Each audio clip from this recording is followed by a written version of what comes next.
চলে আসলাম নতুন একটা দিনে, নতুন সকালে। তো নতুন সকালে কাজ শুরু হয়ে গেছে। এটা হচ্ছে দুপুরের জন্য আমি এই পটলটা ভেজে নেব। তো রান্না করব। আর সকালে রান্না তো হয়ে গেছে, নাস্তা বানানো হয়ে গেছে, সবার খাওয়া হয়ে গেছে। এখনই বাজে প্রায় 10টা সকাল। তো আমি দুপুরের আয়োজনে চলে আসছি।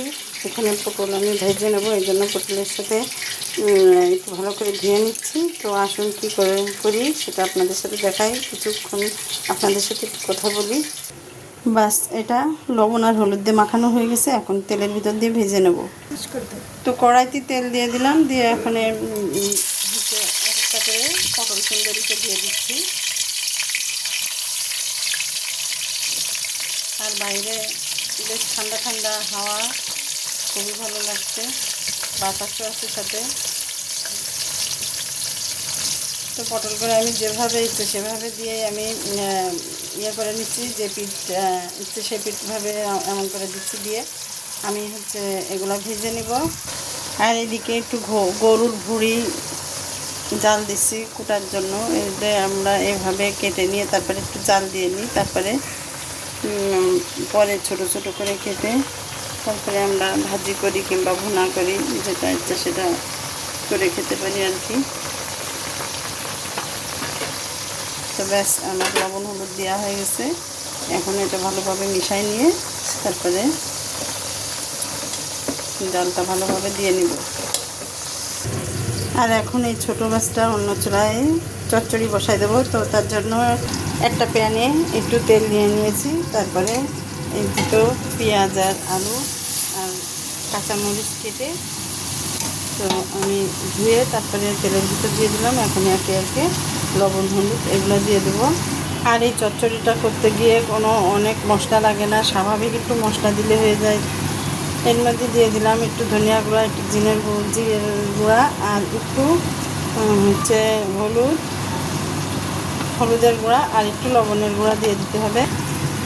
তো একটু লবণ দিয়ে দিলাম, দিয়ে তারপরে একটু নাড়া দিয়ে তারপরে পানি দিয়ে দেব।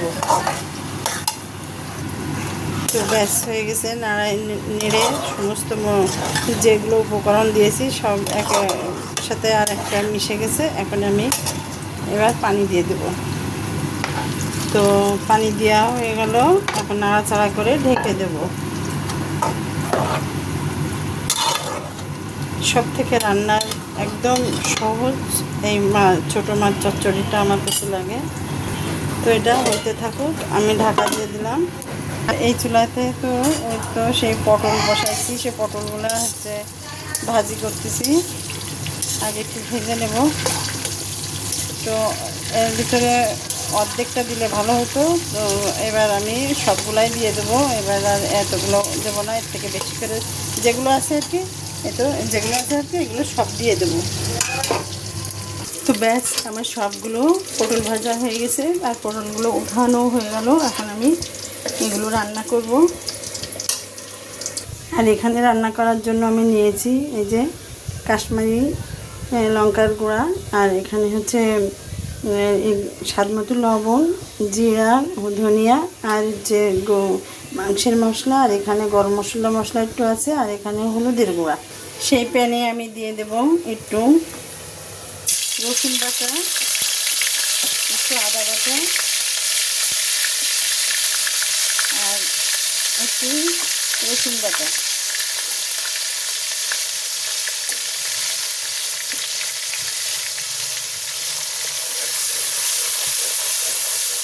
তারপরে সেই গুঁড়া মশলাগুলো দিয়ে দেবো।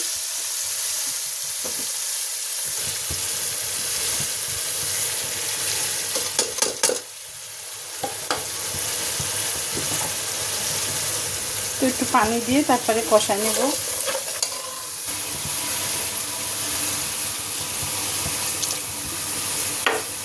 পানি দিয়ে দিলাম। এবার পটলটা দিয়ে আমি মশলার ভিতর দিয়ে ভালোভাবে কষা নিচ্ছি। তারপরে একটু পানি দিব।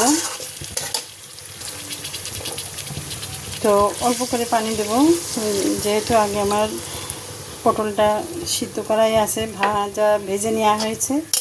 আর অল্প করে পানি দেব, দিয়ে তারপরে একটু হইতে থাকুক, ঢাকা দিয়ে রাখি। তারপরে কয়েক মিনিট পরে উঠাই। তো এখানে হচ্ছে আমার কাজু বাদাম আর হচ্ছে কাঠবাদাম আর পোস্তদানা আছে এই তো বাটা। তো এখান থেকে আমি 2 চামচ দিয়ে দেব। তো এই তো আমার এটা হচ্ছে আমি অনেক করে তৈরি করে রাখি আর কি। আর এখানে যে বাদাম পোস্ত আছে বাটা, তো সেটা আমি দিয়ে দিলাম। দিয়ে এবার ভালো করে নাড়াচাড়া করে একটু সামান্য মিষ্টি দেবো। তো এই তো আমি নামায় রাখার টাইম হয়ে গেছে। তো নামায় রাখার আগে আমি একটু চিনি দিয়ে নিলাম। চিনি দিয়ে তারপরে একটু নাড়াচাড়া করে একটু আর বেশি ঝোল কমাবো না, এমনি বাদামের দেওয়া রয়েছে গুঁড়া, ঝোল এমনি গাঢ় হয়ে যাবে। তো ব্যাস হয়ে গেছে আমার পটল রান্নাটা। তো এই তো পটলের ফাইনাল লুক। আমি একদমই ঝোল রাখি নাই, নিরামিষি পটলটা রান্না হয়ে গেছে। আর এদিকে কচুরমুখিটা সিদ্ধ করে নিয়েছি, এটা এখন রান্না করব। তো ইলিশ মাছ দিয়ে রান্না করব। আর ছোট ছোট ইলিশ মাছ, তো বাসায় মেহমান আছে একজন, তো তার জন্য বড় আস্ত করে রাখেছি, পিস করিনি। আসলে মেহমানদের তো আর ছোটো ছোটো পিস দেওয়া যায় না, এই জন্য হচ্ছে আমি এটা আস্তই দেবো ওনাকে। আর এই চুলার পরে দিয়ে দিয়েছি পেঁয়াজ রসুন আর কাঁচামরিচ বাটা, আর হচ্ছে লবণ হলুদ দিয়ে তেল দিয়ে তারপরে পানি দিয়ে দিয়েছি। পানিটা গরম হয়ে গেছে, উতলানো পর্যন্ত অপেক্ষা করলাম না। আর জোরের আগুন দিয়ে দিয়েছে, এই জন্য আমি একটু তাড়াতাড়ি করতেছি। আর কচুরমুখিতে একটু ঝোল রাখতেই হয়, এই জন্য মাছ আমি এই পর্যায়ে মাছটা দিয়ে দিচ্ছি। আর হচ্ছে এই যে মেহমানের জন্য এই মাছটা, এটাও দিয়ে দিব। ব্যাস 10 মিনিট ফোটালে আমার এই কচুরমুখী রান্নাটা হয়ে যাবে। তো এই যে ব্যাস আমার হয়ে গেল কচুরমুখী রান্না। এখন প্রেশার কুকারটা দিয়ে দিয়েছি, তারপরে 2টা কাঠ মশলা দিয়ে দিয়েছি। ওখানে হচ্ছে ইয়েটা রান্না করবো, গরুর ভুঁড়িটা রান্না করব। তাই তো আমার ভুঁড়িটা কাটা হয়ে গেছে, যে আমরা এইভাবেই কাটি, ছোট ছোট করে কিউব করে কেটে নিই। এখানে হচ্ছে পেঁয়াজ আর রসুন আর আদা পেস্ট করে নিয়েছি। তো কড়ার ভিতরে প্রেশার কুকারের ভিতরে তেল দিয়ে দিয়েছি, দিয়ে আজকে একটু অন্যভাবে রান্না করব। তো আমার সাথে থাকবেন আপনারা। তো গুঁড়া মশলাগুলো সবই দিয়ে দেবো, শুধু মাংসর মশলাটা আমি নামানোর আগে দেবো, অল্প একটু দেবো। আর এখানে আমি লবণ হলুদ আর একটু ধনিয়ার গুঁড়া দিলাম।